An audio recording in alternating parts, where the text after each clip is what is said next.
Muito boa noite aos presentes.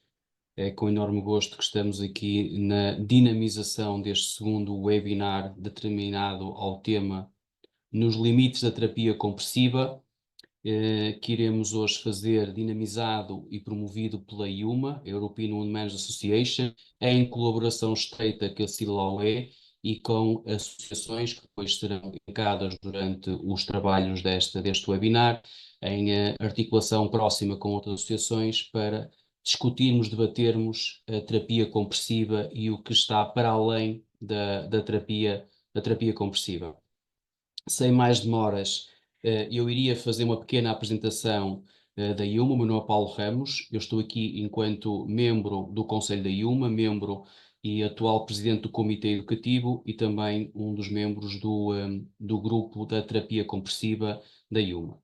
E eventualmente, para os presentes que não terão tanto conhecimento ou não estarão tanto por dentro das atividades desta associação, da European Wound Management Association, eu iria fazer uma breve apresentação, muito breve mesmo, sobre as suas atividades, o que é que faz e o que é que pretende com esta, com esta, com esta dinamização do webinars.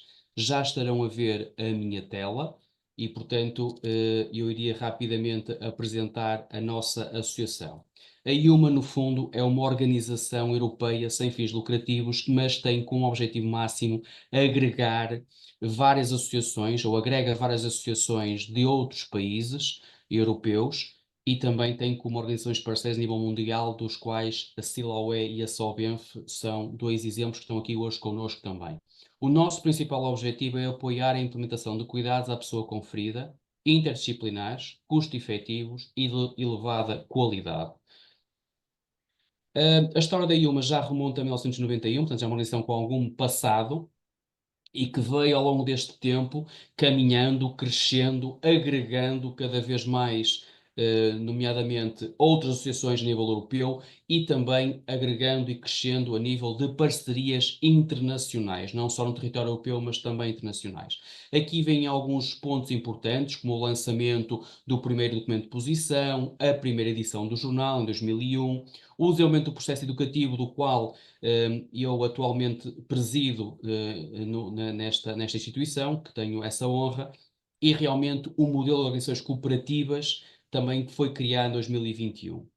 As nossas metas é melhorar a qualidade de vida da pessoa com ferida, enfatizando cada vez mais a educação e a melhor formação dos profissionais de saúde, mas não nos estamos a esquecer, estamos a trabalhar também a desenvolver mais ferramentas para os cuidadores formais e informais. No fundo, nós queremos aumentar e sensibilizar a população para esta problemática da pessoa com ferida, na sua qualidade de vida e melhorar as taxas de cicatrização. Portanto, desde a colaboração entre associações, desde fornecer recursos educacionais, desde promover este tipo de atividades, são tudo abordagens que nós temos tentado implementar e que estamos ao longo destes anos a desenvolver. A nossa presidente atual é a professora doutora Kirsti O'Haran, que estará até ao próximo ano, e o próximo presidente será o professor Dimitri Bickman. Estes objetivos são da atual presidência. A expansão digital é um dos propósitos, até porque nós fomos obrigados a isso pela recente pandemia, que ainda está muito presente no nosso cotidiano, mas queremos também aumentar o número de organizações cooperantes, queremos continuar a promover o nosso jornal, já agora para os presentes, se tiverem algum artigo, alguma investigação que queiram publicar, por favor, submetam ao Journal of Wound Management, que é um excelente jornal para dar a conhecer, é free access e, portanto, e também não têm que pagar nada pela submissão.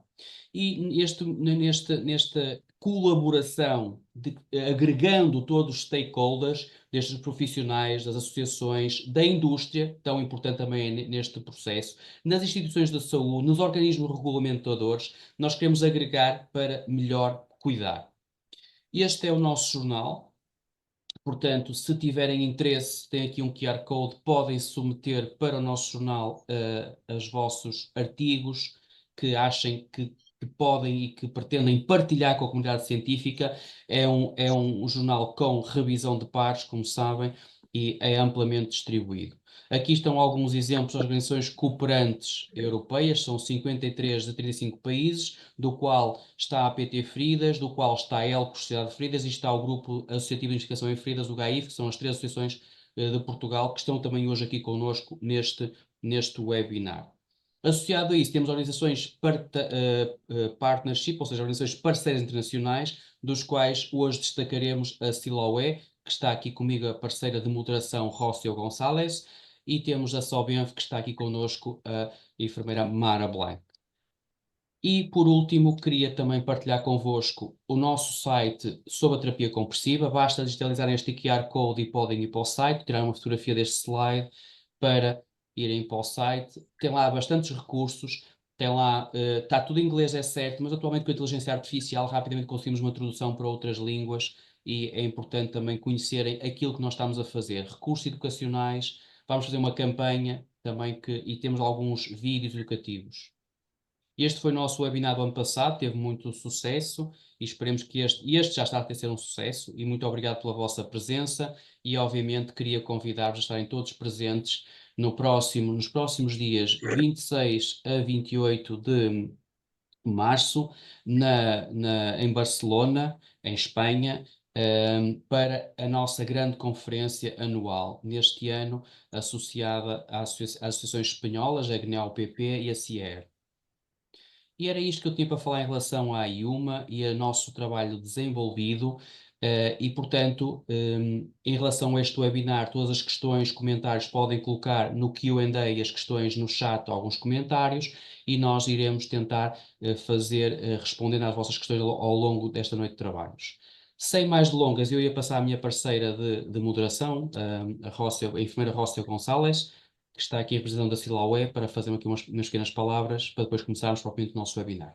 Até já. Obrigada. Boa noite a todos. Bem-vindos a este interesante webinar en portugués y sobre terapia compresiva. Muito obrigado también a Yuma y a organizadores pelo convite y también a Paulo por compartir esta moderación. Es una honra en nombre de Silagua poder partilhar este espacio y dentro de algunos minutos intentaré partilhar algunos aspectos sobre Silagua. ¿Ok? La Sociedad Ibero-Latinoamericana de Úlceras y Feridas, SILAUE, en ella participan organizaciones de varios países, como ven aquí, de Latinoamérica, pero también de Europa y también Angola. Y tenemos un particular que es en Rusia. Y de esos países tenemos varias organizaciones, por ejemplo, de Sobefe, Sociedad Brasileña de Quemaduras, Sobratafe, son todas latinoamericanas de este lado y después tenemos también sociedades que son europeas y de otros países, como señalábamos, y en realidad nuestra intención es, como decimos, es construir para puentes para unir fuerzas. Es así entonces. Uy, what? What?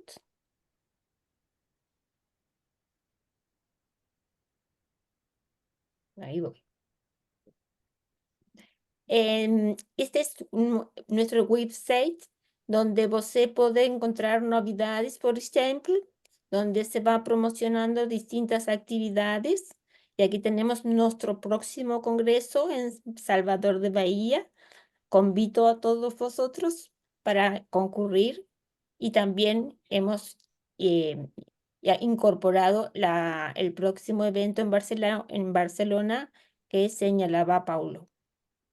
Silagüe, además, dentro de esas novedades, hemos tenido el honor de contar con miembros de asociados que han recibido premios del UNAR Worker y en eso se comportan en novedades.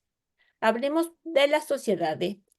La Sociedad Ibero-Latinoamericana tiene una estructura por su artículo número 12, donde sus órganos directivas, las sociedades, son la junta directiva, asambleas generales socios y una comisión permanente, más órganos asesoras y consultivos de la sociedad, que son comisiones de trabajo permanentes o temporarias. Es así que desde la última junta directiva seleccionada por elecciones en periodo 22-26 esta es la junta permanente, donde tenemos a Katia como secretaria general y está Mara también, Mara Blanc como tesorera de Sobenfe. Y después tenemos vocales de diferentes organizaciones de los distintos países. Tenemos un total de 22 vocales y sesionamos una vez al año o, si se requiere, se hacen asambleas extraordinarias. ¿Cuáles son los objetivos y finalidades? Así la web tiene por objeto fomentar y defender dentro de su ámbito todo lo que esté relacionado con la atención de las úlceras u otras feridas. Ven como los profesionales encargados de este cuidado. No se respeta los aspectos deontológicos, éticos, sociales, así como la dignidad y prestigio técnico, cultural de estes. E ainda a nivel de desenvolvimiento científico y de investigación en torno de estos temas. Ten una comisión de acreditación que você puede solicitar a través del website de SILAWeb y se acreditan. Você puede hacer un pedido de acreditación de actividades de formación o una solicitud de acreditación de actividades científicas, y en ese sentido hay un formulario que pueden descargar y se envía a un correo electrónico, que es este email. Tenemos también que hemos realizado desde hace varios años, en realidad, el Día Mundial de Prevención de las Úlceras de Presión. El primer año fue en el 2012 y hoy, este año se celebra la 13ª Jornada Mundial por la Prevención de las Úlceras por Presión. Todo inició con una campaña Stop a las UPP. Es así que, porque hoy, en mañana, de ONTEM, la esperanza mantiene utopías y nos permite continuar avanzando. Así que por eso se han ido sumando diferentes organizaciones a nivel internacional. Ahí ten algunos ejemplos, mismo desde Yuma, en parceria con EPUAP, se han lanzado proyectos muy interesantes. También tenemos declaraciones y manifiestos SILAWE que você puede descargar de website, porque están traducidos en portugués y inglés también, español, portugués, inglés. Por ejemplo, el último, Declaración de San Pablo sobre la prevención de lesiones cutáneas relacionadas a dependencia como compromiso de países y organizaciones. Declaración de San Miguel de Tucumán: los idosos tienen derecho a recibir cuidados de salud de calidad a evitar las úlceras por presión. Y la Declaración de Río de Janeiro sobre prevención de las úlceras por presión como un derecho universal. También hemos construido la Red Internacional de Úlceras y Feridas en 2012, que está avalada por la Organización Panamericana de la Salud. Este es el acta fundacional, y en ese sentido la red lo que pretende es compartir entre personas profesionales que necesiten ayuda en cuanto a formación y también de poder relacionarlos con otros profesionales. Nosotros tenemos eventos anualmente. El primer evento como SILAWE fue en 2008 en Tarragona, y el último va a ser ahora, este año, que ya es el 15º. ¿Cuáles son algunos de los proyectos de SILAWE? La Red Latinoamericana de Formadores no Cuidado de las Personas con Feridas o en Riesgo, y en ese sentido estamos en Yuma, en la Teacher en la red de formadores de heridas, con la red también internacional de úlceras y heridas, y tiene como antecedentes la red de formadores en España y también la red de formadores de Portugal, de ELCOS. También tenemos otros de los proyectos en observatorios de buenas prácticas en el cuidado de feridas o en personas de riesgo, que están, como ustedes ven, siempre las comisiones y los proyectos se integran profesionales de diferentes países, tanto sea de Latinoamérica, más también europeos, de otros países.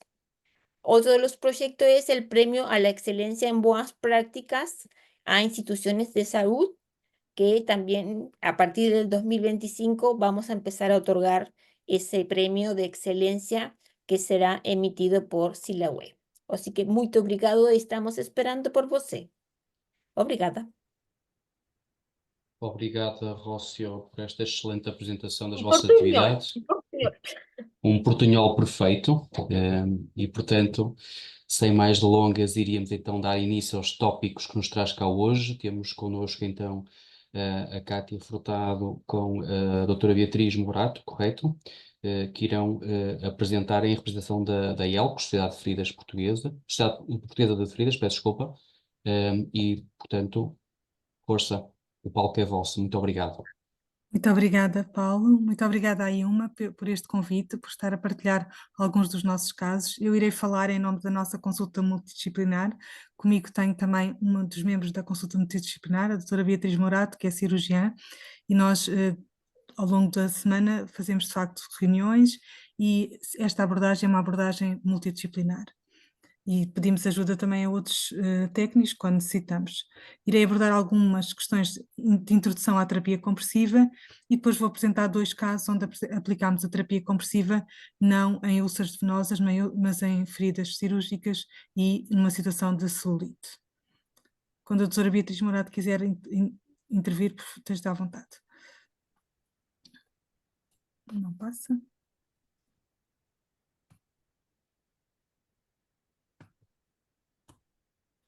Pronto, em termos de epidemiologias, tínhamos que começar pela epidemiologia. A maioria das úlceras, como todos nós sabemos, são venosas, seguidas das arteriais, das mistas, e é importante pensar que 5 a 25% das úlceras são de outras etiologias. Destaco aqui o aparecimento de novas úlceras após o Covid, que tem sido bastante frequente, pelo menos na nossa consulta multidisciplinar. As úlceras venosas causam-nos imensos desafios aos profissionais e aos doentes, são frequentes, têm custos elevados associados e podem durar meses ou até anos. Sabemos que impactam negativamente em todos os aspectos da qualidade de vida, nomeadamente devido ao dor, ao exudado, às dificuldades em termos de isolamento social e mobilidade. Apesar da terapia compressiva ser uma evidência de nível A, em que todos nós devíamos ser compressivos, o que é certo é que a taxa de cicatrização é pequena e a adesão dos profissionais de saúde ainda é baixa. E infelizmente continuamos a ver situações destas com 40 anos de evolução, sem qualquer etiologia bem definida, sem qualquer abordagem em termos de cuidados locais e muito menos terapia compressiva. A etiologia das úlceras venosas, das úlceras são diferentes, não é? Arteriais, venosas, mistas são as principais e por isso é importante fazer um diagnóstico diferencial. Esse diagnóstico é feito através dos sinais clínicos. E trago-vos aqui uma pequena tabela, que não é, o objetivo não é explorá-las todas, mas perceber que as úlceras venosas têm determinadas características, apresentam veias varicosas, muitas vezes a pele está mais escurecida em consequência da saída da hemoglobina que se deposita sob a forma de hemosiderina, tem fibrina, tem elevado exudado, ao contrário das úlceras arteriais que habitualmente apresentam um leito já com necrose, têm pouco exudado, são extremamente dolorosas e aparecem de forma dispersa, principalmente ao nível das pontas dos dedos. Depois temos aquelas úlceras que são mistas, que são venosas e arteriais, mas que muitas vezes a aparência é mais venosa do que arterial e quando vamos fazer o Doppler é que percebemos que temos uma etiologia mista. Aqui alguns exemplos de imagens como a coroa flebostática, frequente na úlcera venosa, a hiperpigmentação, as veias varicosas, a presença de lipodermatosclerose, a presença de edema acentuado, um leito com hipergranulação, mas com granulação e com alguma deposição de fibrina, uma pele descamativa, uma pele escurecida, também com saída de hemoglobina, que se deposita sob a forma de hemosiderina, mas também fibrina e dá aquele aspecto escamoso à pele. A presença muitas vezes de sinais inflamatórios em redor da úlcera, que não significa necessariamente que haja infecção, mas é associada ao edema. Lipodermatosclerose, presença de um leite com a granulação e alguma fibrina, e aqui uma perna tipicamente com insuficiência venosa. Já a úlcera arterial tem umas apresentações um bocadinho diferentes. São úlceras habitualmente distintas, com um leito mais com fibrina e com necrose, uma pele fria, ausência de folículos pilosos. Muitas vezes também há uma atrofia do músculo e o leito da ferida tem este aspecto. Para nós distinguirmos então entre as úlceras venosas e aquelas que são mistas, é importante fazer o índice de pressão tornozelo-braço. Este índice tem como objetivo perceber exatamente se a úlcera que nos parece que é venosa tem algum componente arterial também. Rapidamente, em que é que consiste? Consiste na diferença entre aquilo que sai do coração e aquilo que chega aos pés. Fazemos esse diferencial e percebemos se existe ou não compromisso arterial que nos leva ou a não fazer terapia compressiva, ou então podemos ter que fazer uma terapia compressiva mais moderada ou leve. É importante fazer o índice de pressão tornozelo-braço a todos os doentes, mesmo aquelas situações que nós pensamos que sejam exclusivamente venosas, porque com o aumento da idade a aterosclerose aparece e aparecem também estas situações mistas. Segundo o último documento da IUMA, entre 0,8 e 1,3 podemos fazer de facto terapia compressiva moderada ou forte. Quando é que devemos comprimir? Quando temos um índice de pressão superior a 0, índice de pressão tornozelo-braço superior a 0,8, ou então um índice absoluto no tornozelo superior a 60 mm de mercúrio, ou no pé superior a 30 mm de mercúrio. E aí podemos utilizar a terapia compressiva forte. Todas as guidelines dizem-nos que devemos começar com a terapia compressiva forte, se esta for a indicada, e não começar moderadamente e depois ir avançando. Quando é que devemos fazer terapia compressiva moderada? Quando temos índice de pressão tornozelo-braço entre 0,6 e 0,8, quando o índice de tornozelo absoluto é superior a 60 mm de mercúrio, ou quando o índice do pé absoluto é superior a 30 mm de mercúrio. Faço referência a este documento que nos faz... que nos dá o alerta de que, enquanto no índice de pressão tornozelo-braço avaliamos o maior índice do pé e dividimos pelo braço, no doente diabético devemos avaliar o menor índice do dedo e dividir pelo maior do pé. Onde é que está contraindicado? São estas as contraindicações, não me vou debruçar sobre elas porque este workshop destina-se essencialmente a falarmos sobre terapia compressiva. E o modelo de gestão da úlcera de perna passa por uma avaliação do diagnóstico, por boas práticas à úlcera de perna e cuidados à pele perilesional e pelo uso da terapia compressiva. Resumidamente, em que é que isto consiste? Avaliar a úlcera, avaliar a pele circundante, a perna, o doente, assegurar cuidados de saúde apropriados para cada caso e referenciar se tiver critérios. Realizar o IPTB para perceber se podemos ou não comprimir, confirmar doença venosa, portanto todos os doentes, independentemente de nós iniciarmos a terapia compressiva, devem ser referenciados para a cirurgia, já com o ecodoppler feito. E reavaliar o nosso procedimento se a redução da área da ferida não melhorar ao fim de 4 a 6 semanas de forma significativa.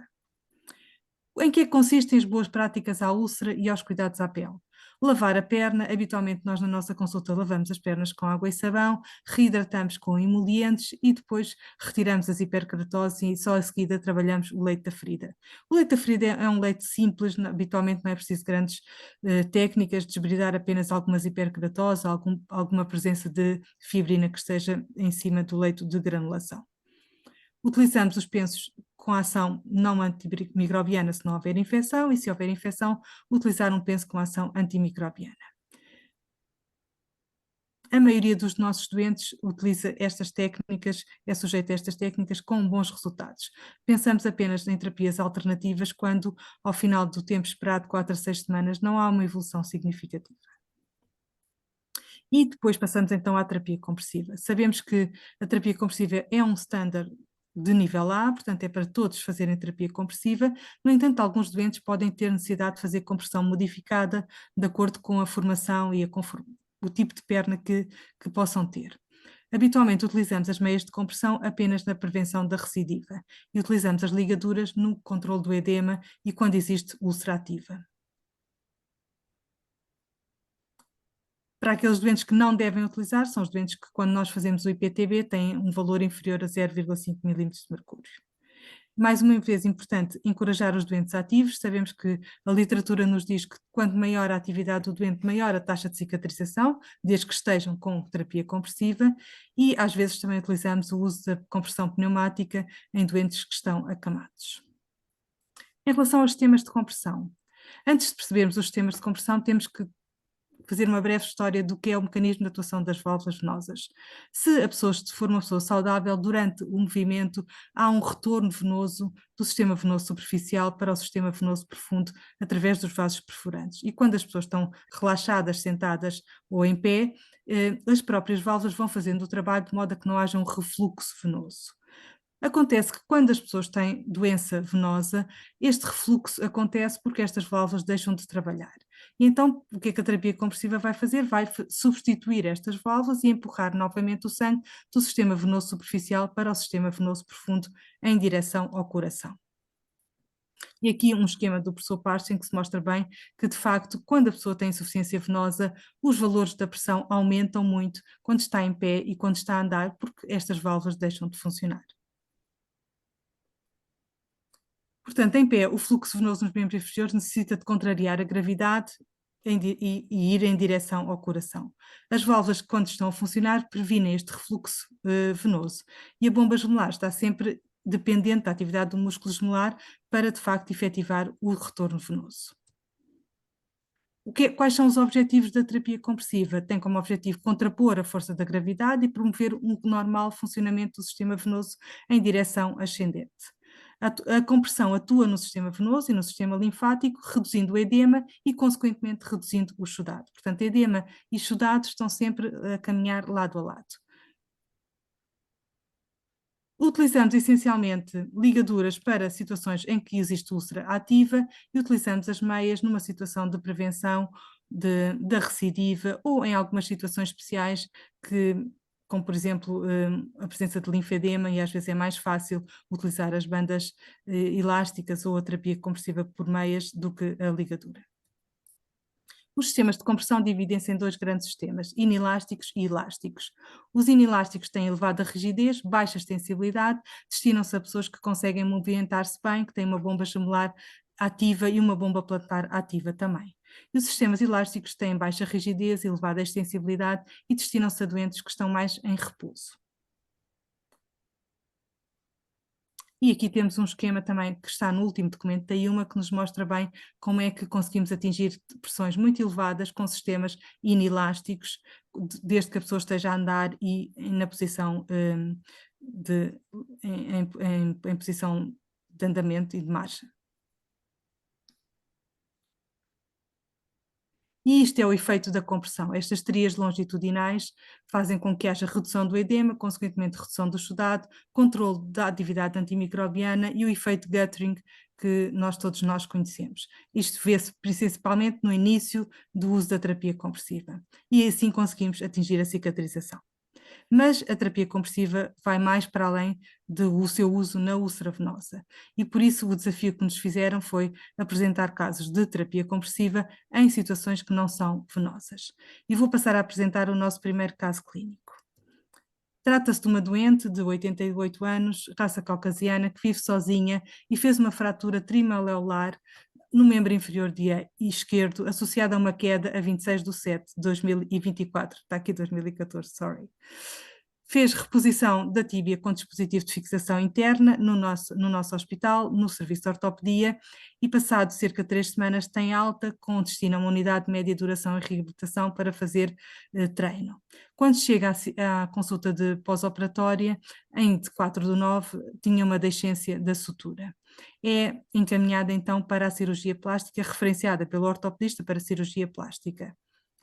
O que é que nós encontramos? Uma ferida cirúrgica presente, com deiscência, comprometimento do sono, do repouso, da dor e da alimentação.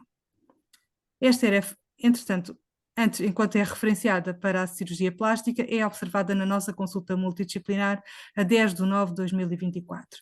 E vemos este aspecto, uma úlcera com maceração, com presença de exudado, uma dor significativa, com sinais de infecção.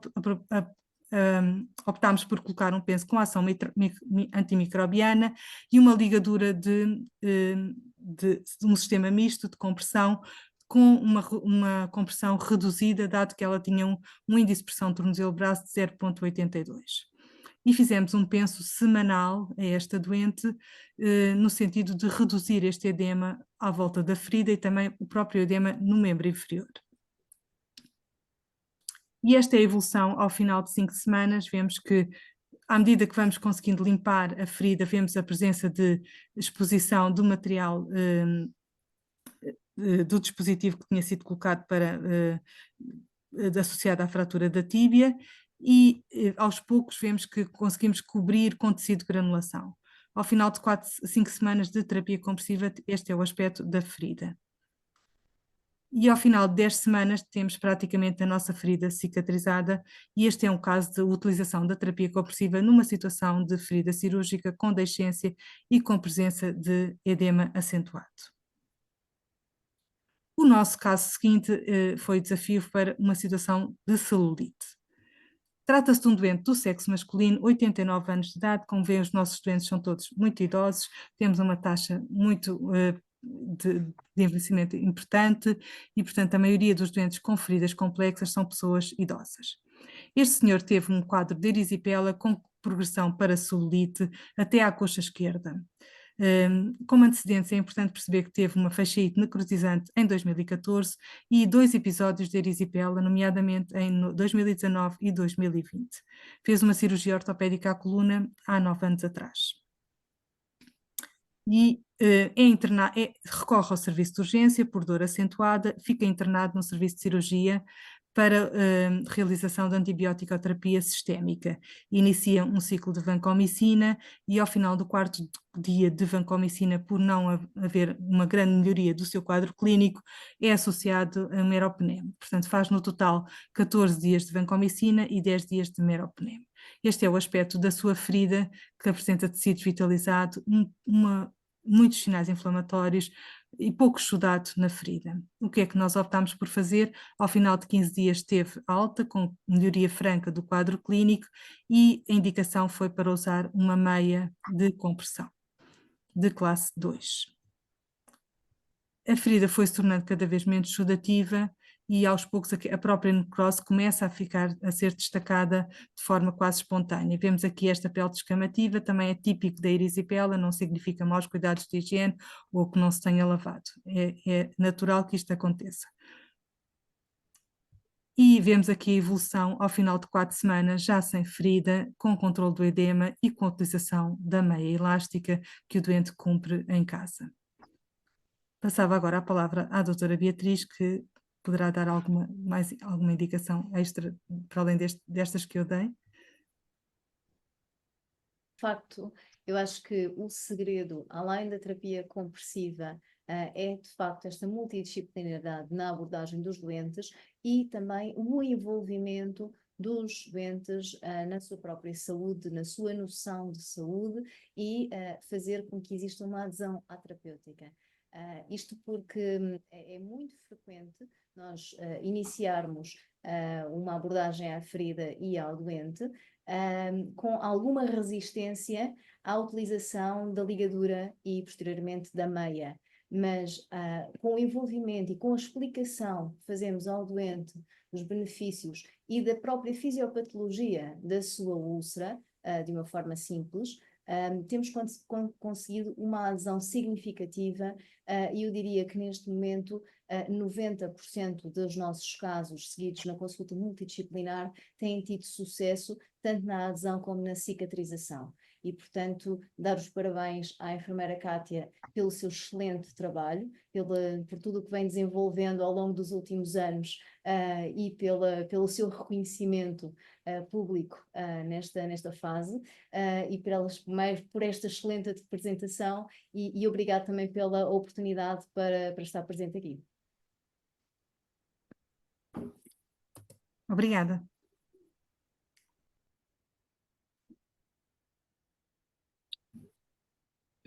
Muito obrigado, Kátia e Beatriz Moura, por esta excelente apresentação. Passaria a palavra então agora a Rócio, que vai moderar a próxima apresentação. Buenas noches. Vamos a dar entonces la palabra a Nurio Correia, representa a CAIF. Va a compartir con nosotros la terapia compresiva en doentes con patología arterial. Un desafío. Así que adelante, Nuno Correia. Olá, boa noite a todos e antes de mais tenho que agradecer profundamente a oportunidade da partilha e de termos este momento em que podemos de facto unir-nos e unir esforços no limite da terapia compressiva.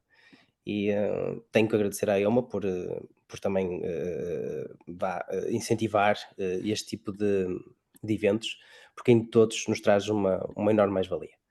Portanto, agora acabo por partilhar a minha apresentação numa área que tenho vindo a desenvolver esforços ao longo dos anos, que é a terapia compressiva em doentes com patologia arterial e outras. E, antes de mais, declaro que não há qualquer tipo de conflito de interesses e os dados de identificação do caso clínico que vamos apresentar foram modificados para garantir a confidencialidade da Dona Ana. Ora bem, então quem é a Dona Ana? Vamos tentar explorar isto aqui um bocadinho. A Dona Ana, uma senhora de 81 anos, que foi referenciada à nossa unidade devido à fraca adesão à terapia compressiva. Foi a indicação que nos deram. Para a gestão de uma úlcera do membro inferior no pé esquerdo, presente há cerca de 11 semanas.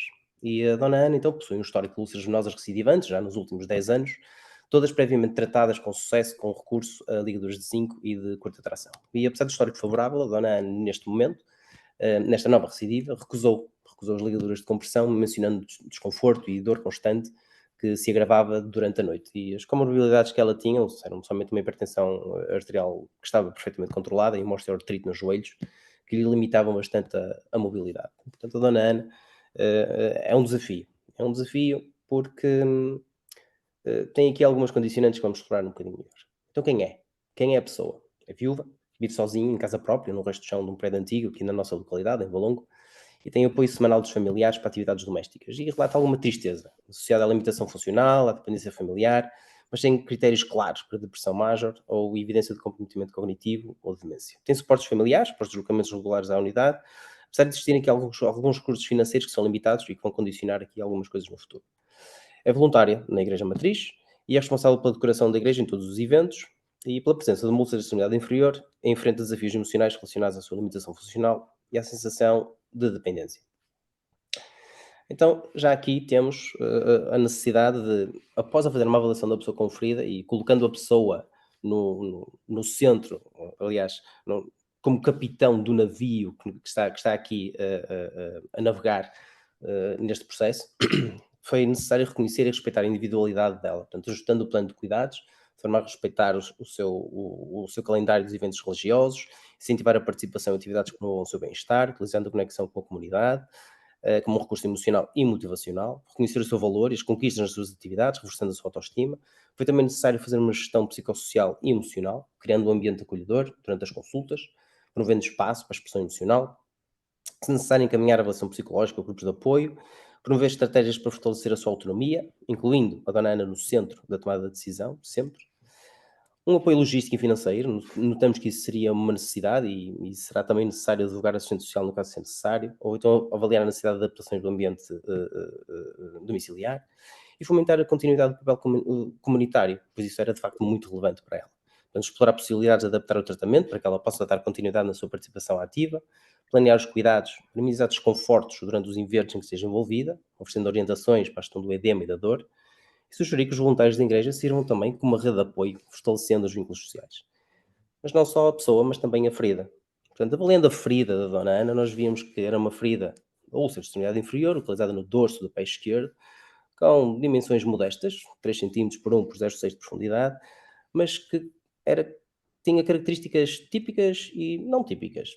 Tinha, de facto, bastantes depósitos de hemociderina, conseguíamos ver, tinha atrofia branca, lipodermatosclerose, a pele, de facto, estava fragilizada, completamente com ausência pilosa, com edema relevante nos membros inferiores, com algum atingimento do terço médio inferior, uma intensidade moderada de dor, com que ela relatava um 6, numa escala de 0 a 10, mas que agravava com o repouso noturno. E, portanto, se fizermos esta avaliação pela Timers, nós vemos que, de facto, a lesão apresenta um tecido não viável, o que implica a necessidade de desbridamento.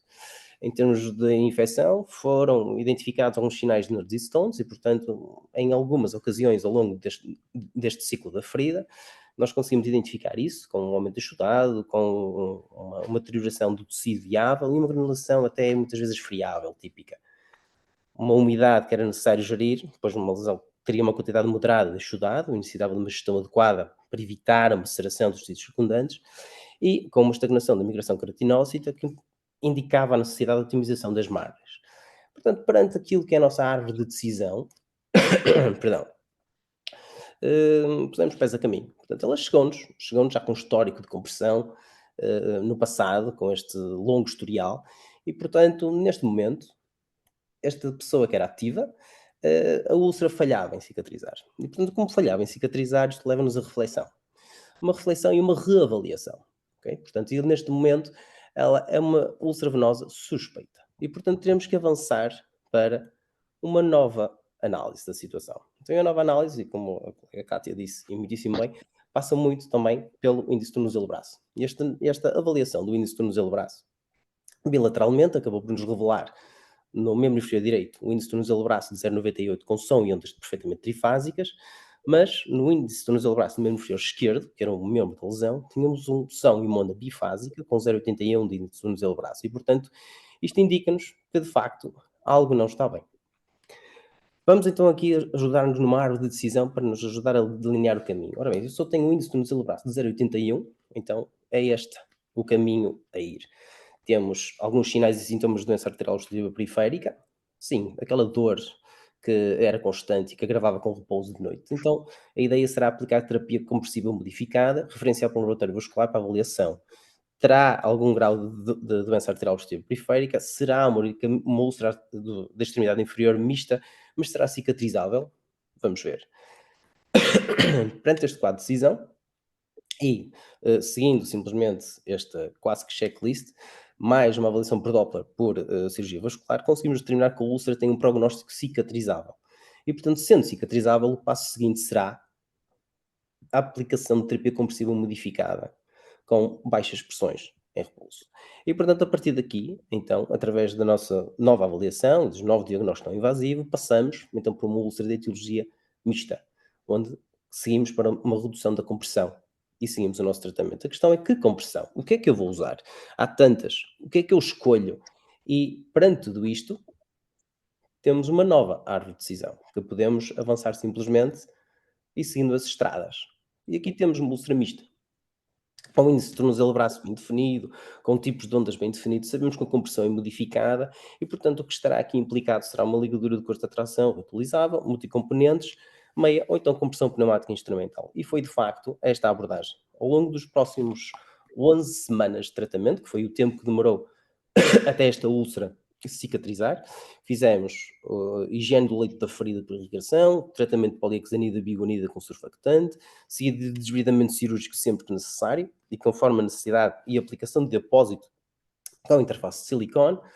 Assim que foi identificado os sinais e sintomas de Nordis Stones, o aumento chudado, aquela granulação mais friável, o aumento de tecidos vitalizado ou estagnação da migração queratinócita, foi intervencionado, seja com espumas de prata, seja com outros agentes que fizeram o combate ao I, no Timers. Portanto, esta introdução da espuma com prata, com interface de silicone, de facto, foi uma enorme mais-valia, com terapia compressiva em kit multicomponente com compressão modificada de 20 mm de mercúrio. E ao longo desta sistematização e deste cuidado constante, acabamos por ter uma cicatrização desta úlcera ao final de 11 semanas, com sucesso, seguindo o racional clínico para tomada de decisão.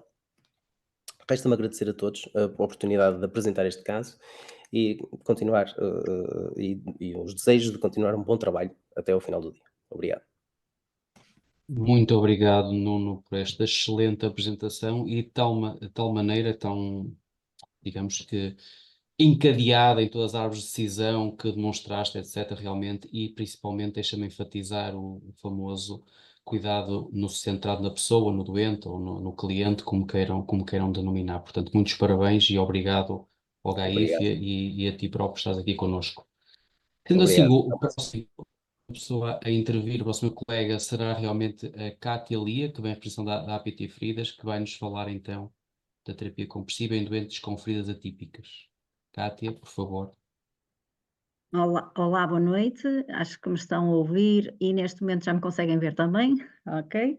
Boa noite, agradeço estar aqui. É um gosto estar num evento destes internacional e falado em língua portuguesa. Agradeço o convite e agradeço aos colegas de outras associações que estão aqui conosco.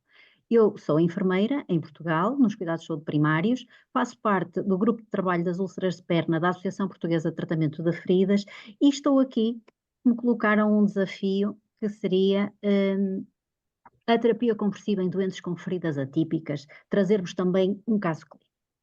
Aqui apresento-vos os documentos que consultei, são documentos que estão de livre acesso, fáceis, acessíveis a qualquer um, alguns, o mais recente da IUMA 2023, o do lado direito já de 2019 e que muito fala neste género de feridas atípicas. Mas o que é isto? O que é que a evidência científica nos diz?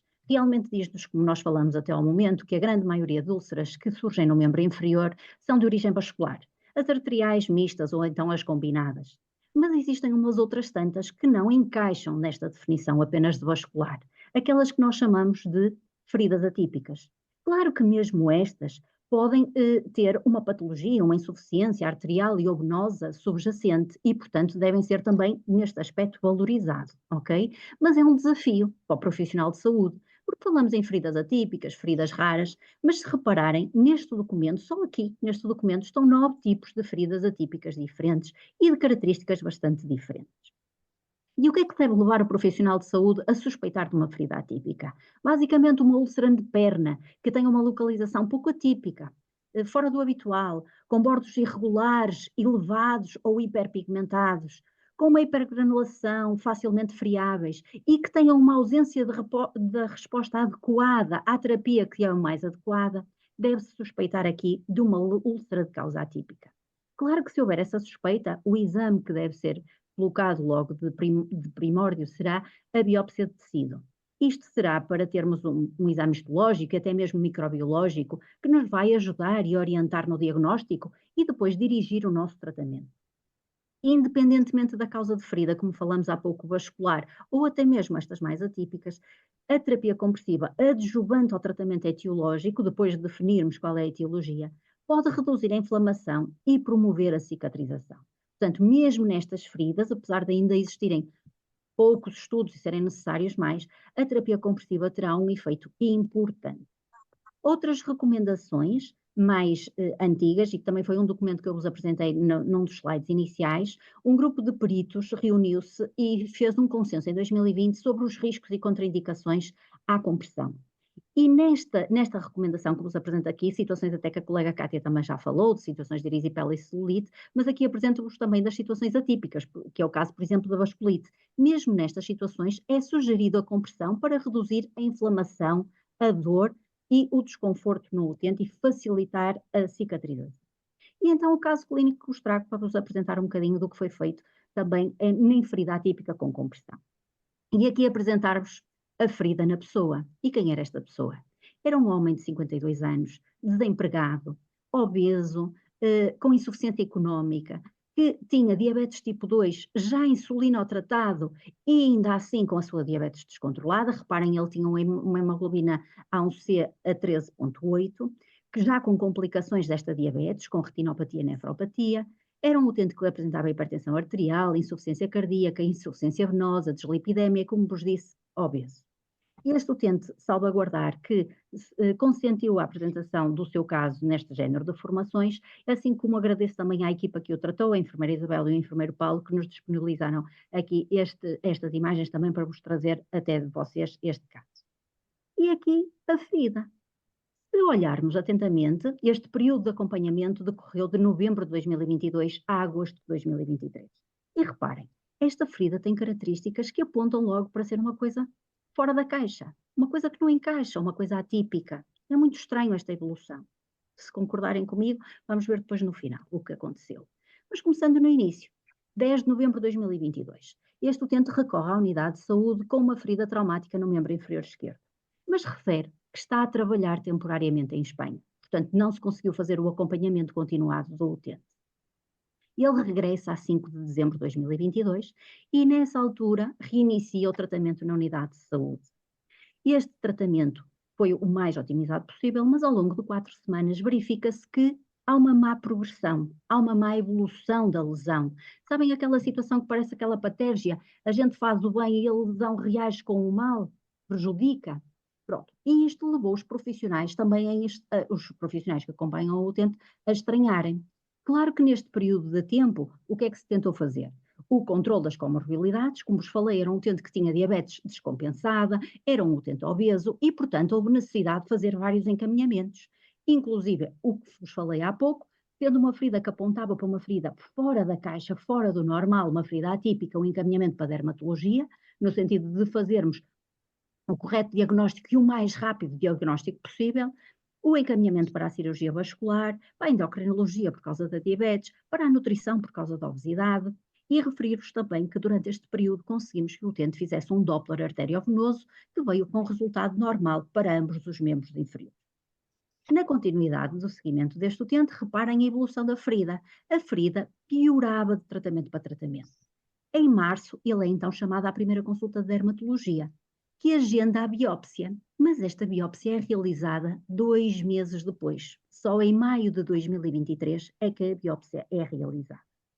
Em abril, no intermeio aqui, ele é chamado para a consulta de cirurgia vascular, que o avalia, não verifica alterações vasculares e até que lhe dá alta. Neste momento a equipa pondera, teremos que fazer algo mais. Até ao momento estávamos a fazer o controle das comorbilidades, ele continuava ainda assim com a sua diabetes descompensada, continuava ainda assim com a obesidade, mas teríamos que fazer algo mais, porque a ferida continuava a agravar. Reparem na dimensão desta ferida, já atinge praticamente toda a área pré-tibial. E então aqui, uma vez que estavam excluídos os critérios de contraindicação à terapia compressiva, portanto, não tinha patologia arterial obstrutiva periférica, não havia história de alergia a produtos, a neuropatia não era assim tão grave, então propusemos ao utente iniciar terapia compressiva, no caso com ligadura multicomponente. O utente aderiu e tolerou e colaborou. E se repararem, a imagem que chega ali, já em maio de 2023, quando o utente vai novamente à dermatologia para realizar, ainda nesta altura, a biópsia, já a lesão tinha outro aspecto.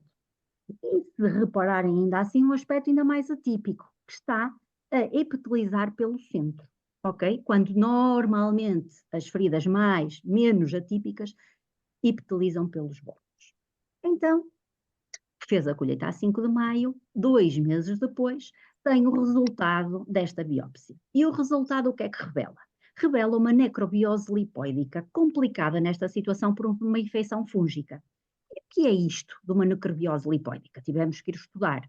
Basicamente é uma doença inflamatória do tecido subcutâneo, tradicionalmente muito associada à diabetes, mas não é obrigatório ser diabetes para apresentar esta patologia. No nosso caso, o utente era diabético. Normalmente surge com lesões circulares, brilhantes na região pré-tibial, que foi o caso, sendo que 35% destes casos as lesões tendem a ulcerar e são de difícil cicatrização. O nosso doente encaixa aqui nesta definição. As opções de tratamento incluem corticoterapia tópica, intralesional ou sistémica, pode também incluir imunossupressão, imunomodulação e, nos casos mais resistentes, até o transplante cutâneo.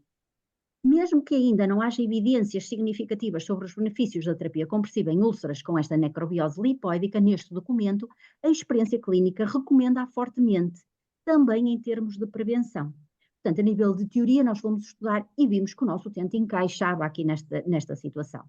Felizmente para nós já tínhamos iniciado a terapia compressiva, como vos disse, antes deste diagnóstico ter sido definido, porque a evolução da lesão estava a agravar, com aqueles bordos mais elevados, a presença de tecido necrótico aumentado e, portanto, teríamos que fazer alguma coisa. E reparem, neste julho de 2023, quando chega o diagnóstico, já a lesão estava mais de metade em epitelização e o diagnóstico surge agora. Portanto, tendo iniciado a compressão a meio do período anterior, nós já conseguimos resultados agora, certo? 1 mês depois deste diagnóstico, temos a lesão totalmente em epitelização. E temos que pensar no como é que vamos fazer a manutenção. E assim como os colegas também já falaram, propusemos ao utente a aquisição de uma meia de compressão elástica, que o utente aceitou, e o utente sai da consulta já então com um sistema de compressão ajustado à manutenção, portanto, ao conforto, à disponibilidade do utente. Dizer-vos também que já nesta fase final de agosto, o utente aqui já apresentava então a sua diabetes mellitus controlada, a hemoglobina glicada já estava inferior a 8, já apresentava alguma redução do peso e com isto conseguimos também estes bons resultados e esta cicatrização. A nível da reflexão final, o que é que vos trago? Basicamente tenho aqui a escala cronológica da evolução deste utente e da ferida neste utente, mas o que importa refletir é que realmente as feridas complexas são um desafio para os profissionais de saúde. E dentro destas temos que pensar que existem as mais prevalentes e as mais frequentes, mas que existem a que não encaixa. E o diagnóstico diferencial atempado e dirigido ao tratamento é essencial. Também reportar que gostávamos de, e temos que continuar a fazer mais estudos, nesta área das feridas atípicas, porque para já ainda não estão assim tão conhecidas. Mas foi um ponto fundamental quando a equipa introduziu compressão para a evolução cicatricial, mesmo antes de ter o diagnóstico definido. Portanto, aqui deixo o meu contributo, espero ter sido sucinta e não ter ultrapassado o meu tempo, e estarei disponível para esclarecer alguma dúvida que entretanto surja.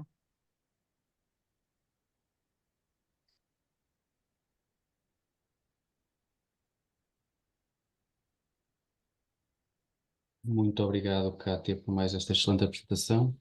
Rócia, por favor. Ok, ahora damos la bienvenida a Mara Blanc de Sobenfe. Ella va a hablar sobre terapia compresiva en doentes con linfedema a través de casos clínicos. Adelante, Mara. Olá, boa noite a todos. Quero muito agradecer a EUMA pelo convite e também pela grande informação que é muito importante para todos nós, enfermeiros, entendermos cada vez mais das terapias compressivas. Além do conhecimento, nos dar também uma autonomia de trabalho, no sentido principalmente nas atenção primária. Aqui no Brasil, por exemplo, uma dificuldade muito grande de você ter um cirurgião vascular sempre presente. Eu faço parte também de um OS aqui, eu faço parte de uma supervisão de educação na área de feridas, que é também uma atenção primária, e as dificuldades, né, em relação a tudo isso é muito grave. Mas o meu caso hoje eu vou discutir um pouco, e eu gostaria que o Paulo já começasse a passar o segundo slide, e também o terceiro slide. Na verdade, eu trouxe para vocês uma preocupação muito grande hoje, principalmente quando esses pacientes oncológicos, eles saem, né, digamos assim, tá fazendo uso de quimioterápicos, e eu trouxe para vocês algumas coisas que o enfermeiro precisa entender melhor em relação a isso, mesmo que você não esteja, digamos assim, esse paciente esteja no hospital de câncer. Eu vou falar da minha clínica de feridas, onde a gente atende muitos profissionais, muitos pacientes, e eu trouxe um caso que eu acho muito interessante, e um caso que, na verdade, eu vou falar um pouco com relação a todo um sistema da linfedema, e vou, então, relatar o caso, que foi um caso muito difícil, para que, então, a gente tivesse, digamos assim, um conhecimento embasado, e como é que a gente descobriu perante ao que nós estamos fazendo em relação a esse caso clínico, qual foi a melhor conduta que nós tivemos.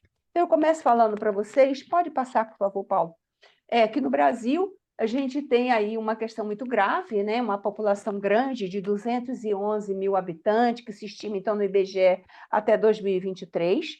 Tem uma outra questão que hoje, 650 novos idosos são incorporados principalmente ao sistema público de saúde.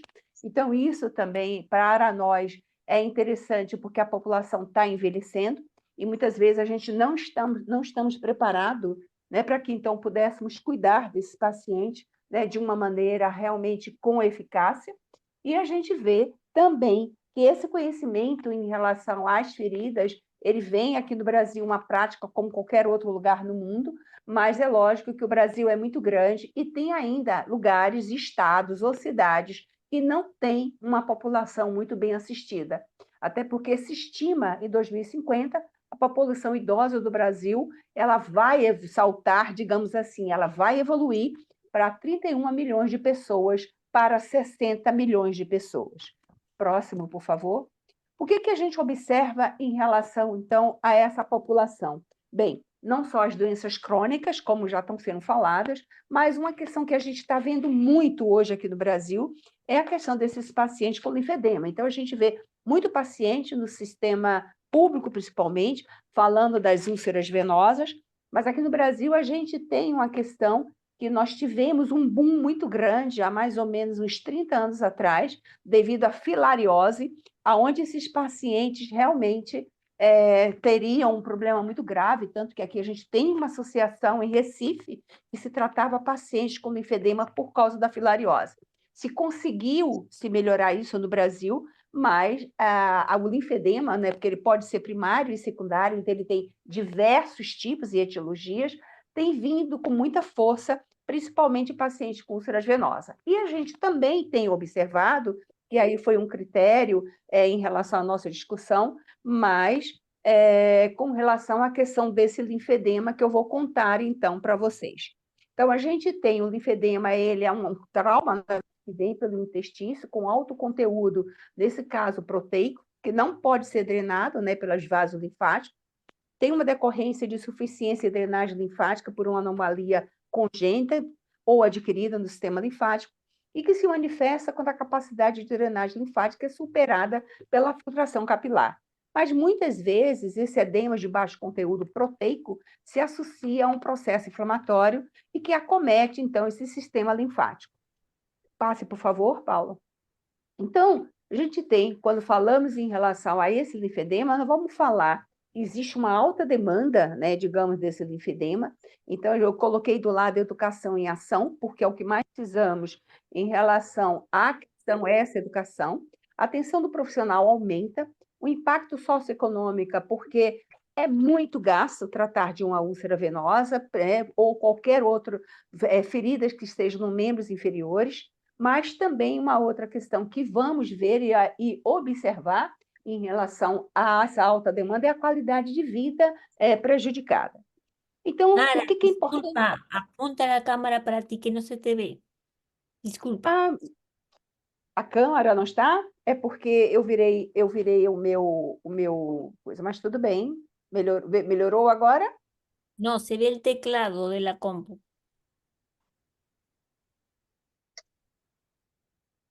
Não deu problema nenhum aqui. Agora eu levei ele para lá. Só um minuto. Iniciar o vídeo. Meu Deus, espera aí.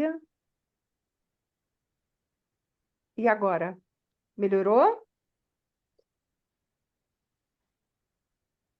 No, tranquila. Tranquilo? É melhor, porque senão vamos demorar, tá? Então, quando pensamos em relação a essa demanda, principalmente a qualidade de vida prejudicada, pode passar, você já passou, né, Paulo? Pode passar, por favor, Paulo? O próximo. Esse aí mesmo, tá? E que a gente vê, então, essa questão prejudicada, a gente vai ver que é importante entendermos que, na verdade, quando pensamos no linfedema, entender ele como um todo, numa visão que seria, de certa forma, a razão dele acontecer, a maior preocupação que nós temos são os edemas, né? Então, são eventos que envolvem no processo desse edema e dessa fisiopatologia, e a gente observa, principalmente, numa questão do que acontece na fisiologia ou na fisiopatologia.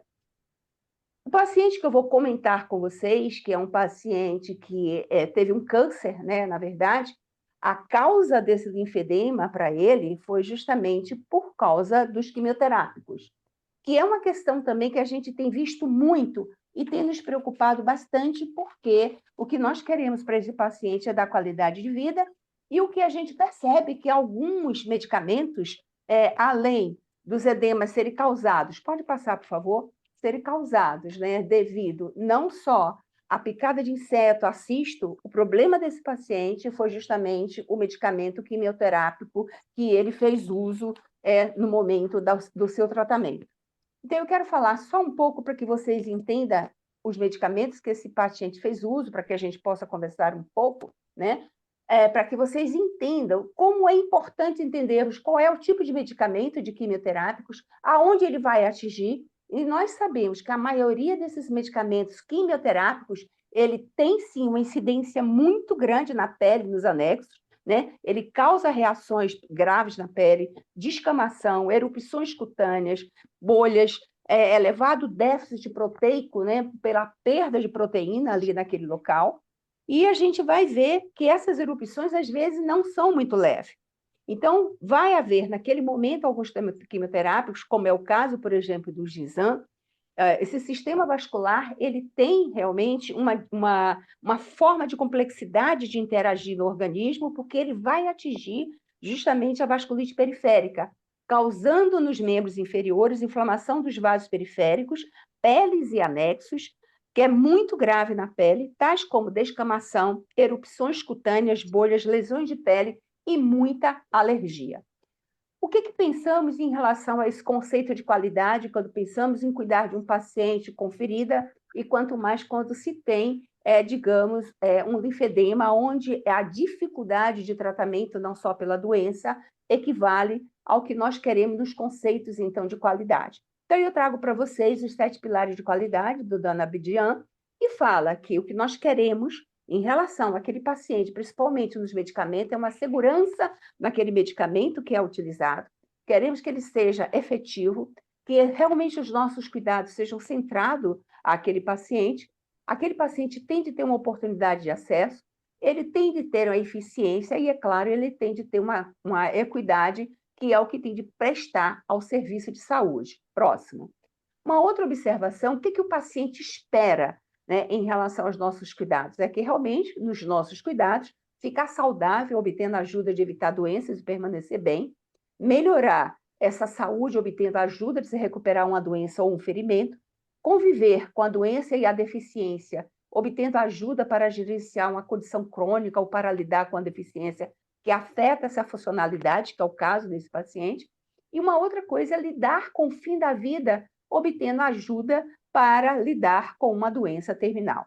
Esse paciente que eu vou falar para vocês, que é o caso clínico 1, o tratamento dele foi iniciado no dia 10/2/2023 e ele terminou essa cicatrização, foi concluída em 7/4/2023. O uso dos medicamentos, além do quimioterápico do Gizam, ele fazia uso de metadona, de novalgina, diversa, né, de decadron e cálcio. Só que a gente tem aí, nesse momento, a questão do cloridato de gentamicina, que é a combinação da cisplatina e versus cisplatina com um agente isolado, que é justamente o Gizam, e que evoluiu esse paciente para um tratamento de câncer de pulmão para ele, mas ele já tinha metástase também. Depois, seguido da metadona, que é um medicamento potente para dor, que dá realmente uma depressão respiratória, depressão circulatória, parada respiratória, choque e também parada cardíaca. Uma alergia também que causou diversas vezes nos membros inferiores desse paciente, com prurido, com urticária, com edema, com outras erupções de pele que raramente e muitas vezes até a urticária hemorrágica era percebida também nos membros inferiores. O Versa, que é justamente um medicamento para exoheparina sódica, ele faz sim um rastreamento de trombose na oclusão de vasos, nesse caso, mas ele estabelece também uma questão das veias profundas, que já estabelecida também, muitas vezes com cuidado, como esse paciente chegou a ter um desconforto, pensando ser uma embolia pulmonar, uma oclusão de algum vaso do pulmão, que o trombo que migra, então, para a veia. O Decadron, que é um potente, né, indicador de tratamento de sintomas de vários tipos de doenças, incluindo distúrbios reumáticos, artríticos, cutâneos, oculares, glândulas pulmonares e sanguíneos e também gastrointestinais. E a dexametasona, que também é conhecido pelo nome de comercial de Decadron, né, ou Maxidex aqui do Brasil, é um medicamento que também pertence aos glicocorticoides, um dos mais potentes grupos de fármacos anti-inflamatórios e também imunossupressores. O que a gente percebe em relação a esse paciente, que era lúcido, orientado, portador de câncer, fez uso de quimioterapia oral, de 6/12/2023, compareceu à nossa clínica com um quadro de dor e ardência, desconforto, associada a lesões com linfedema bilateral, com hiperemia, esfacelo, uma quantidade enorme de exudato seroso nos membros inferiores. Os nossos cuidados em relação a ele foi uma lesão que era uma lesão venosa, claro, estágio 3, no primeiro momento medindo 25 centímetros a 12 centímetros, com leito de uma lesão com granulação em algumas áreas, tinha uma grande quantidade de necrose de liquefação, muito exudativa, serosa, um odor muito característico, inclusive, de linfa, né? Ali naquele presente, bordas irregulares, área perilesional bastante demasiada, com Godet de 4, né? E muito hiperemiada. E esses membros, então, inferior esquerdo, ele tinha também essa lesão, estágio 2 e estágio 3, que media de 15 centímetros a 10 centímetros, com leito de lesão, tinha sim granulação, exudato seroso, já era diferente do membro direito, moderado, com bordas irregulares, área perilesional muito fragilizada, também com Godet de 4 e também muito hiperemiada. Fizemos o protocolo de tratamento, né? O atendimento era domiciliar, a troca dele era diária pela quantidade, digamos assim, de exudato que mantinha as duas pernas. Foi usado, então, um agaso com PHMB para tentar secar um pouco, tanto do membro direito como do membro esquerdo. E uma grande descoberta foi uma atadura inelástica, que ela não fazia a compressão com óxido de zinco, na qual a gente descobriu que realmente esse óxido de zinco, com uso e troca 2 vezes por dia, realmente conseguia diminuir um pouco os exudatos, diminuindo também esse plurido. Então, esse primeiro atendimento, então a gente vê ali na primeira perna, né, justamente no membro direito, a gente percebe que tem uma quantidade diferente de exudato, como está diferente no membro direito, onde a gente vê, digamos assim, um tecido, né, praticamente desvitalizado, mas o paciente sentia muita dor também naquela área. E daí, então, de 13 de fevereiro de 2023, até termos o outro atendimento, que foi 53 dias, nós conseguimos chegar nesse momento, mas vocês percebem que o membro inferior esquerdo ele está diferente do membro inferior direito, tem uma diminuição, sim, do tecido que anteriormente tinha um tecido mais digitalizado, e com o uso também, não só da dexametasona, mas também de uma boa limpeza com o PHMB e o uso também do óxido de zinco, a gente conseguiu melhorar a qualidade de vida desse paciente. Daí, então, o atendimento dele no dia 6/5 de 2003, né, depois de 31 dias no total, nós conseguimos melhorar o membro inferior esquerdo, fechamos, tá? Mas o membro inferior direito continuou, tinha sinais excelentes de tecido granulação, mas o plurido era constante, e também o edema, que tinha dias que era insuportável para ele, e então a gente entrou também com alguns controles de melhoria de qualidade de vida para que ele pudesse fazer em casa. Depois de 51 dias que a gente vê o 28/6 de 2003, vocês observem que aí, até mesmo por causa da pele que estava muito descaracterizada, muito úmida, qualquer tipo de plurido, até mesmo da própria atadura, feria, e a outra perna, então, a gente começou a ter uma cicatrização melhor e fortalecer mais essa perna. Quais observações com relação ao que a gente vê? Bem, a gente viu que realmente no dia 29, terminando já. Exato, ia sugerir que... Obrigado. Terminando já, tá?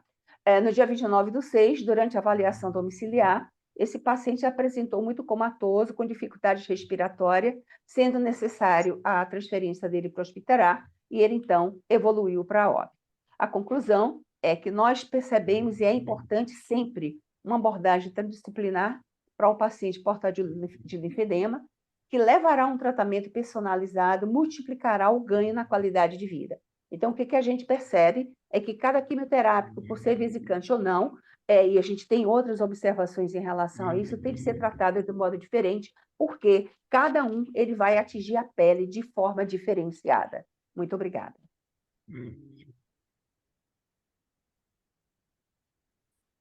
Muito obrigada, Mara, por tua ponência.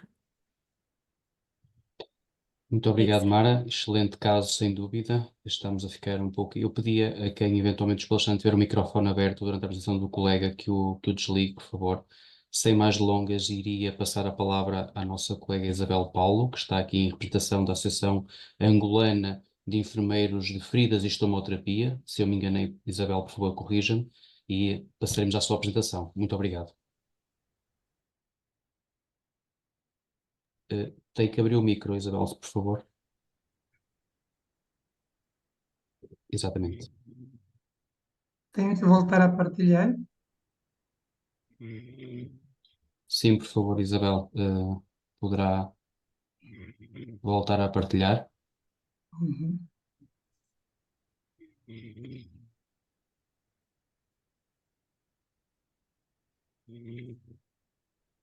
Agora é só colocar em modo de apresentação e poderá prosseguir. Muito obrigado.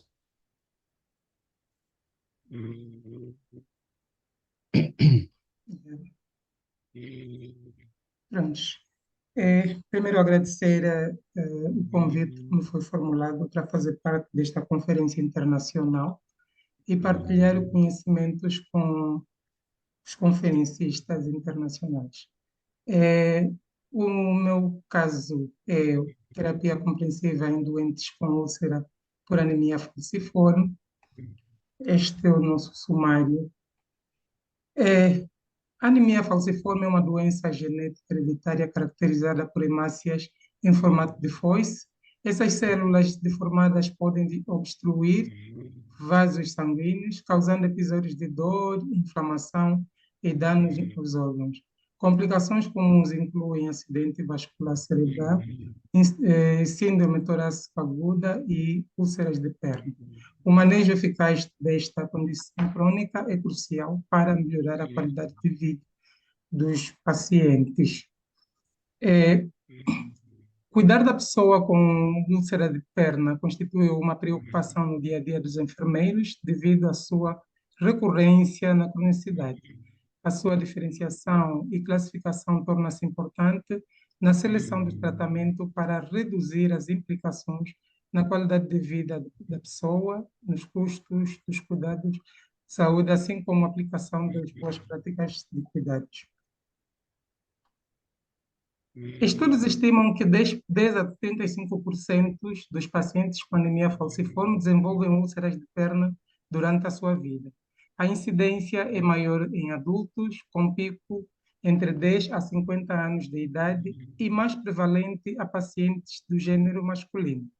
Este estudo de Domingos Pereira vai de encontro à nossa realidade. Nós estamos a falar de uma sala de curativos do Hospital Josina Machel, em Angola, Luanda, onde temos atendido vários doentes com feridas complexas. E neste caso, de janeiro a outubro, nós atendemos 2.796 pacientes com ferida. E desses, 2.028 eram homens e apenas 768 mulheres. E destes 780 é onde saiu o caso do nosso estudo. A fisiopatologia, o comprometimento da microcirculação e a obstrução vascular pelas células falciformes levam à hipóxia e à isquemia da pele. Pacientes com anemia falciforme têm maior risco de infecção que pode exacerbar as úlceras. A inflamação crônica e a deposição da fibrina prejudicam a cicatrização, permitindo a formação de úlceras. A deficiência nutricional comum nesta doença também contribui para um processo de cicatrização prejudicado. Nosso objetivo aqui é discutir e partilhar a experiência clínica no uso da terapia comprensiva no tratamento de úlceras de perna em pacientes com anemia falciforme, destacando desafios, benefícios, limitações e a importância de monitoramento contínuo para optimizar os resultados terapêuticos. Também temos como objetivos específicos analisar a eficácia da terapia comprensiva, identificar as principais complicações, explorar a abordagem e manejo integrado, avaliar a resposta clínica dos pacientes ao tratamento, compartilhar os protocolos e melhores práticas clínicas, promover a consciencialização sobre a importância da monitorização contínua, fomentar a troca de experiências entre profissionais de saúde a nível internacional. justificando o estudo que é relevante pois a terapia compreensível tem mostrando a eficaz no tratamento de úlceras de perna, mas a sua aplicação em pacientes com anemia falciforme exige cuidados adicionais devido a complicações como comprometimento circulatório e o risco de crises falcêmicas. A experiência clínica compartilhada pode trazer insights valiosos sobre ajustes necessários e os cuidados adicionais para optimizar a cicatrização e reduzir o risco de complicações, proporcionando uma base para práticas mais seguras e eficazes no manejo das úlceras em uma população de risco. O nosso caso clínico tem um consentimento informado e estamos autorizados a passar. DM, de 26 anos de idade, solteira, proveniente de Viana, tem a formação média em gestão de contabilidade, desempregada. O agregado vive com os pais, um pai é motorista e a mãe é vendedora na porta de casa. Segundo ela, a sua renda é abaixo de 1.000 kwanzas. O início da ferida foi em 2017.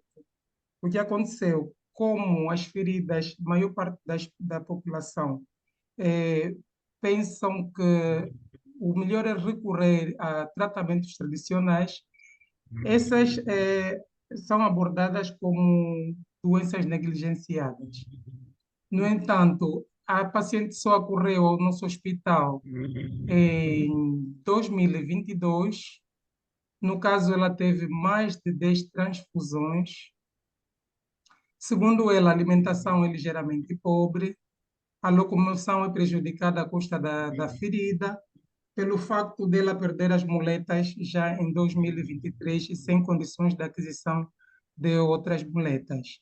Como diagnóstico primário, anemia falciforme e diagnóstico secundário, a úlcera da perna. Diante disso, nós tivemos que pedir os exames laboratoriais, porque com a experiência do nosso colega, o Dr. Moraes, que é o responsável da sala de ferida, a maior parte dos doentes com úlcera, com anemia falciforme, às vezes melhoram com a transfusão pelo facto delas carecerem principalmente da hemoglobina baixa. No entanto, a nossa paciente teve que fazer, tinha na altura um hemograma com uma hemoglobina de 6, mesmo assim fez uma transfusão com auxílio da hematologista e na avaliação dos sinais vitais ela estava com a pressão arterial de 92, 56 milímetros de mercúrio, com um pulso de 85 pulsações por minuto e uma respiração de 16 ciclos por minuto. Como objetivo deste tratamento é melhorar a circulação sanguínea na região da úlcera, reduzir o risco de infecção, estimular a cicatrização da úlcera, controlar a dor associada à úlcera e evitar complicações secundárias relacionadas à anemia falciforme, como crises e de dor ou problemas circulatórios. Este é o começo do nosso diagnóstico, da nossa avaliação diagnóstica.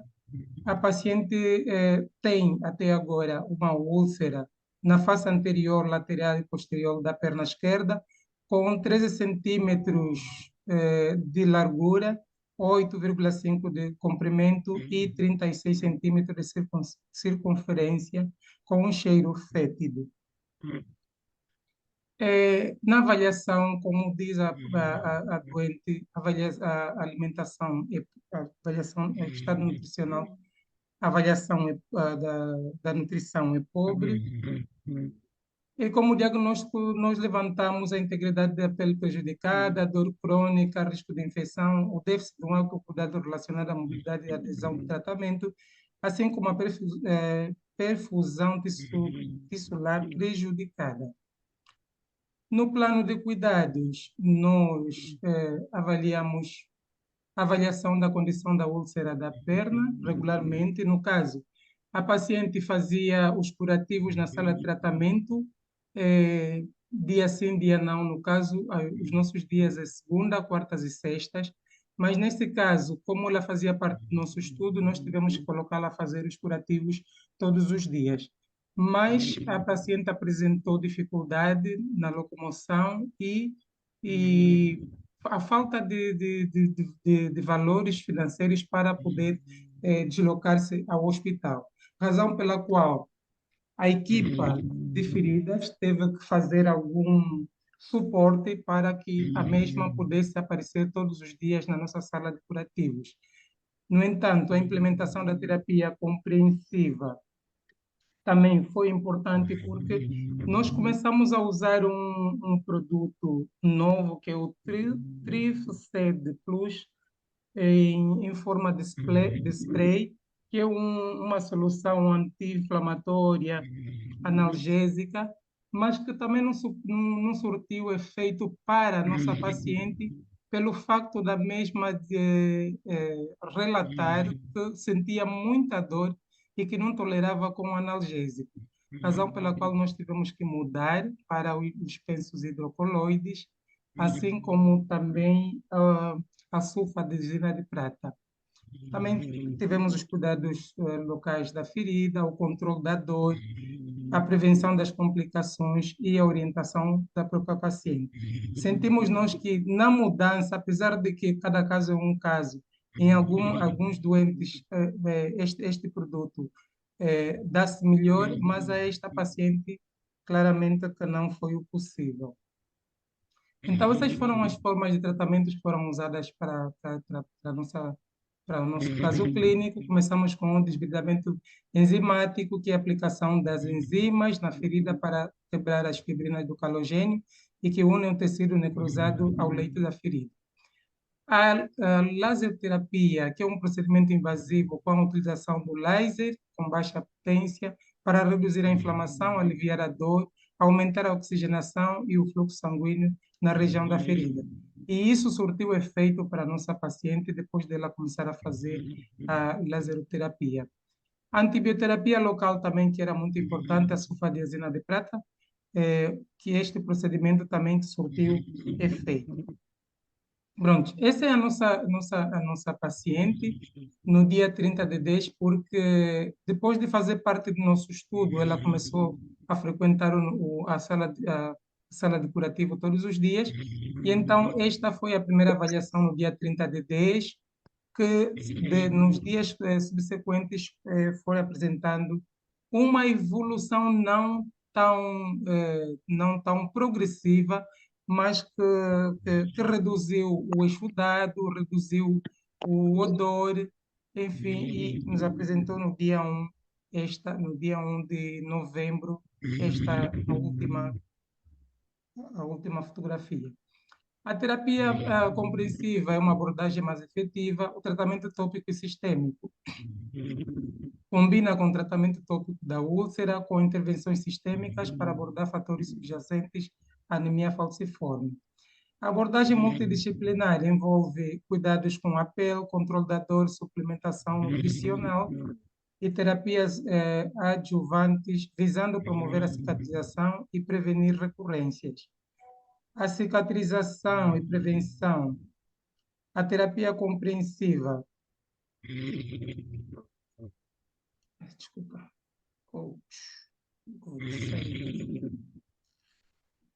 Desculpa. Esquece. Desculpa. A terapia compreensiva tem como objetivo promover a cicatrização das úlceras e evitar que elas repassem.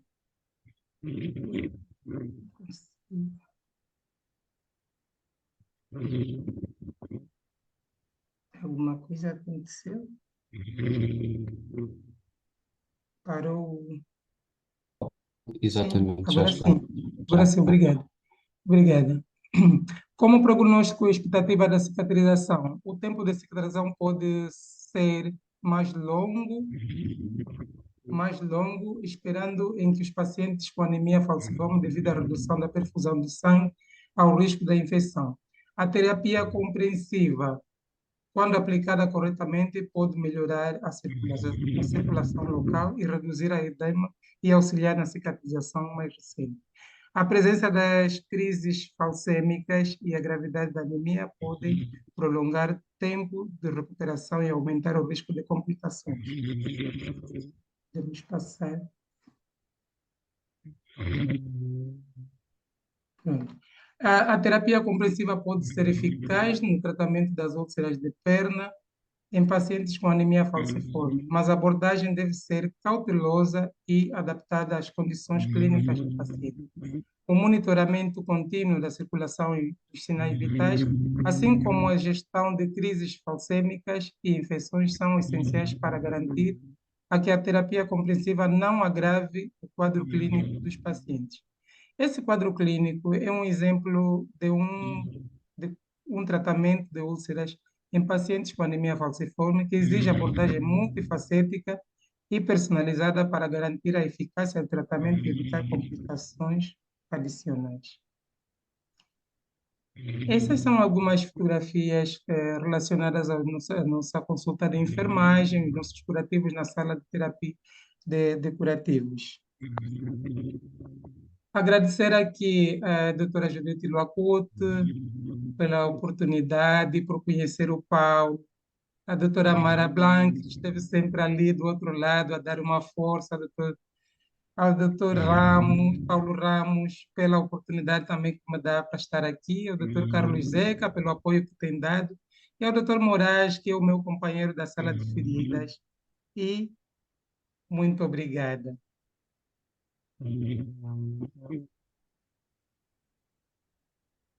Muito obrigado, Isabel Paulo, por esta excelente apresentação. Apesar de nós estarmos com alguns problemas técnicos e pedimos desculpa, mas a apresentação foi realmente de tal maneira brilhante que não ficou de todo embaçada com esta situação. Iríamos então dar um breve espaço, temos aqui alguns minutos, vamos dar só mais 5 minutos para alguma questão que os colegas amavelmente foram respondendo às questões no chat que foram surgindo. Portanto, eu iria só ver se haveria aqui alguma questão. Aqui há uma situação, por exemplo, a questão aqui da Melissa pediu ao Nuno, então, em questão de que se considerar a terapia de vácuo, a terapia por pressão negativa, como complementar a estas terapias que foram faladas. Não sei se queres, então, dizer algo sobre esta terapia por pressão negativa em alguma destas situações, por favor. Olá, boa noite. Sim, de facto, a terapia por pressão negativa pode muito bem ser aplicada quando a terapia compressiva. Aliás, neste momento até temos alguns casos em que estamos a utilizar kit componente multicamada com não sei se posso referir nomes de laboratórios, não sei se é permitido. Não tem problema. Pronto, ok. Pronto, com um material de penso que é muito utilizado aqui no norte de Portugal, que é o Pico 7, e temos tido resultados muito agradáveis, que gostamos muito dos resultados a curto prazo até que eles conseguem evidenciar. Portanto, sim, a associação de terapia compressiva com terapia de vácuo é perfeitamente plausível. Muito bem. Eu sei que a Cátia também está a digitar aqui algumas respostas, portanto, em relação aqui a Carminda Martins, indicações nutricionais recomendo neste tipo de doentes com úlceras. Não sei se algum dos colegas quer dar aqui uma resposta. Tivemos aqui a situação da úlcera de necrobiose lipoídica, que realmente também foi avaliado por nutrição. Acho que qualquer doente com doença deste género deve ser avaliado por nutrição, qualquer doente com úlcera. Portanto, não sei se a Cátia, as Cátias querem dizer alguma coisa. Não? Eu posso só, varia muito do utente para utente e da necessidade de cada um. Neste caso que apresentei, o utente tinha uma obesidade grau 1 e, portanto, precisava de perder peso e era preciso fazer um plano alimentar para a redução de peso. O objetivo maior seria nisto, não é? Corrigir erros e favorecer a perca de peso, basicamente. Nós, no dia a dia, tentamos avaliar os nossos doentes em termos nutricionais e, como as feridas são habitualmente muito sudativas, não fazemos habitualmente dietas de emagrecimento. Tentamos melhorar a gestão alimentar, mas sem perda de peso. E só depois, então, é que tentamos, se caso o doente seja obeso, porque muitos destes doentes os nossos da consulta em concreto, mesmo com obesidade, estão desnutridos. Portanto, há que repor toda a perda de proteica, de hidratos de carbono, vitaminas, minerais. Tentamos primeiro com alimentos de via natural, ovos, nozes e outros alimentos, e depois quando o doente não consegue, por algum motivo, então recorremos aos suplementos alimentares. Mas como a nossa população é uma população pobre, a dificuldade de acessibilidade, e acessibilidade a estes suplementos não é fácil. Eu acho que convém enfatizar também a presença do nutricionista nestas equipas, que é fundamental para nos ajudar, como é evidente. Assim como o A nossa, farmacêutico. Sim, por pode falar. favor. A nossa tríade, a nossa consulta na clínica é o enfermeiro, o clínico e a nutricionista. Todos os pacientes são avaliados, né, em termos de nutrição. E de Muito 3 bom. em 3 meses, aqueles pacientes que demoram um pouco mais de cicatrizar, também é visto pela nutricionista, para saber se realmente esse plano nutricional está correspondendo com aquilo que a gente quer na melhora desse paciente. A gente Exatamente. valoriza muito a nutricionista. É essencial, efetivamente. E realmente a nutricionista, então, estava a dizer também aqui, alguns colegas perguntaram da farmácia, obviamente que é fundamental a presença de um farmacêutico que nos ajuda na seleção de alguns materiais e, portanto, sem dúvida que é uma mais-valia. Dado que estamos um pouco à frente da hora e penso que a maioria das questões foram respondidas pelos nossos excelentes comunicadores e palestrantes nesta intervenção, da minha parte, enquanto um representante da IUMA neste momento aqui neste painel, só tenho a agradecer às associações que imediatamente abraçaram esta ideia. É sempre complexo organizar algo deste género, coadjuvando esforços, mas é possível e acho que cada vez mais devemos juntar-nos para fazer este tipo de iniciativas. Online temos este potencial, presencial seria tudo muito mais interessante, mas temos a distância geográfica que nos separa. No entanto, temos algo que nos une bastante, que é este amor pela prevenção e tratamento de feridas. E sem me querer alongar mais, eu passaria a palavra a Rócio Gonzalez, que irá fechar então o nosso webinar. Muito obrigado aos que estiveram presentes e aos que vão ver posteriormente, dado que este webinar fica disponível no YouTube da IUMA, no canal do YouTube da IUMA. Obrigado, Paulo. En principio, parabéns a todos los palestrantes. Las palestras han sido excelentes y todos los comentarios han sido de felicitaciones para vocês. Un poco a forma de resumen de las cosas más importantes, como hemos visto en las distintas palestras, la terapia compresiva, a pesar de ser una de las prácticas con mayor evidencia en el mundo, aún sigue siendo subutilizada, ¿sí? Pero a través de estos interesantes casos que nos han compartido nuestros colegas, mostrándonos los beneficios en varios aspectos. Mas es fundamental realizar un diagnóstico diferencial en principio. A terapia comprensiva es una parte esencial en el tratamiento de las feridas de perna, mas debemos tener una conta o algunos cuidados que tienen que ver con realizar una evaluación integral considerando a factores ambientales, sociales, genéticos, porque como nos sabemos, todos ellos influyen en el proceso de cicatrización, más también en las recidivas. Hay además un acompañamiento sistemático de la evolución con una documentación que así lo avale. Y para realizar una evaluación holística de esa persona, no debemos olvidar, porque muchas veces uno escucha la valoración holística, luego nos olvidamos. Como hemos visto, ya sea para las feridas que son quirúrgicas y con celulitis, los beneficios de la terapia compresiva es fundamental y tiene muchos beneficios.